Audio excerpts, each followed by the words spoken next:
مصر کے اندر حضرت موسیٰ علیہ السلام نے ایک کبتی کو تھپڑ مار دیا تھا۔ قرآن مجید کے دامن میں یہ واقعہ موجود ہے۔ تو آپ کی جلالت اور آپ کے زور کی تاب نہ لاتے ہوئے وہ وہیں ڈھیر ہو گیا، اس کی موت واقع ہو گئی۔ تو مصر کے حالات کشیدہ ہو گئے اور حضرت موسیٰ علیہ السلام کو مصر چھوڑنا پڑا۔ تو وہ شہر مدین کی جانب جا رہے تھے کہ راستے کے اندر ایک کنواں تھا، وہاں کچھ لوگ اپنے جانوروں کو پانی پلا رہے تھے۔ تو حضرت موسیٰ نے دیکھا کہ دو پردہ دار خواتین ہیں، وہ اپنے جانوروں کو ایک سمت لیے کھڑی ہیں۔ سمجھ گئے کہ مردوں کے ہجوم میں آنا نہیں چاہ رہی، ان کا حیا مانے ہے۔ تو آگے بڑھے اور ان کے جانور ہانکے اور ان کو سیراب کیا اور پھر ان کی جانب ہانک دیا۔ وہ واپس گئیں اور اپنے والد بزرگوار سے کہا کہ ایک سال نوجوان جس کی آنکھوں میں شرم و حیا تھا، اس نے ہمارے ساتھ یہ مہربانی کی۔ تو ان کے والد گرامی نے کہا کہ جاؤ اس کو بلا کے لاؤ۔ قرآن مجید میں اس کا ذکر کیا گیا۔ فجاءتہ احداہما تمشی علی استحیاء، ان میں سے ایک خاتون حیا میں سمٹی ہوئی حاضر ہوئی۔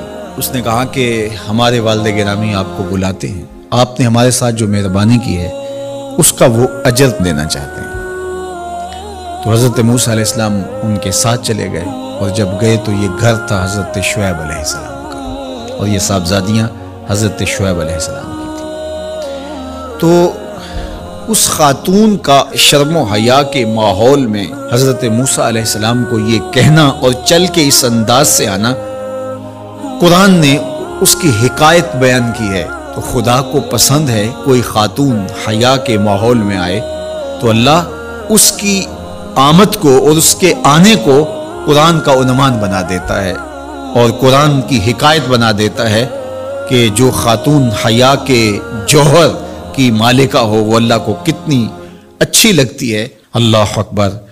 حضرت نبی اکرم صلی اللہ علیہ وآلہ وسلم کا فرمان حیا کے حوالے سے، الحیاء من الایمان، حیا ایمان سے ہے۔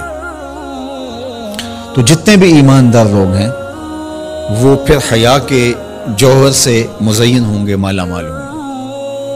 آپ دیکھ لیجئے سب سے بڑے ایماندار تو میرے اور آپ کے آقا مولا ہیں، اور حضور کمواری لڑکی سے زیادہ حیادار تھے۔ باقی حضور کے اصحاب دیکھ لیجئے، ان کا حیا، اور حضور کی ازواج مطہرات کا حیا دیکھیے۔ ام المومنین حضرت عائشہ رضی اللہ تعالی عنہا فرماتی ہیں کہ حضور کا جب وصال ہوا اور حضور میرے حجرے میں دفن ہوئے، تو میں جب حضور کی قبر انور پہ جاتی تو معمولی چادر اوڑھ کے چلی جاتی، اس خیال سے کہ میرے شوہر ہیں۔ پھر حضرت ابو بکر صدیق رضی اللہ تعالیٰ عنہ کا وصال ہوا تو وہ بھی ساتھ دفن ہو گئے، تو میں پھر بھی اسی حالت میں جاتی اور میں سوچتی کہ ایک میرا شوہر ہے اور دوسرا میرا والد ہے۔ کہا پھر حضرت عمر رضی اللہ تعالیٰ عنہ کا انتقال ہوا اور وہ بھی ساتھ مدفون ہوئے۔ تو حضرت ام المومنین فرماتی ہیں کہ اب جب میں جاتی تو میرا جانے کا انداز مختلف تھا۔ فواللہ ما دخلت الا وانا مشدودۃ علی ثیابی حیاء من عمر۔ کہا اب جب بھی میں جاتی تو خوب اوڑھنی اوڑھ کے اور چادر لے کے جاتی، مجھے عمر سے حیا آتی۔ یہ ام المومنین کا انداز زندگی ہے۔ مخدرات اسلام کو اس سے سیکھنا چاہیے۔ جو قبر میں دفن ہیں ان سے بھی یہ حیا کریں، جو مومنوں کی ماں بھی لگتی ہیں۔ اور آج یہ دلائل دیے جائیں کہ پردہ تو جناب دل کا ہوتا ہے، چہرے کا پردہ تو نہیں ہے۔ باقی کسی کو اپنی آنکھ میں شرم پیدا کرنی چاہیے۔ عورت کو کیا ضرورت ہے کہ وہ اپنے آپ کو ڈھانپ کے رکھے۔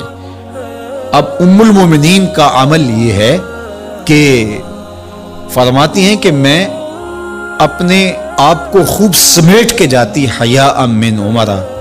عمر قبر میں ہیں لیکن ام المومنین فرماتی مجھے پھر بھی حیا آتی۔ اور حضرت سیدہ طیبہ طاہرہ، حضرت فاطمہ تو زہرا رضی اللہ تعالی عنہا نے کہا کہ عورت کے لیے بہترین پردہ یہ ہے کہ اس کو کوئی غیر مرد نہ دیکھے اور وہ غیر مرد کو نہ دیکھے۔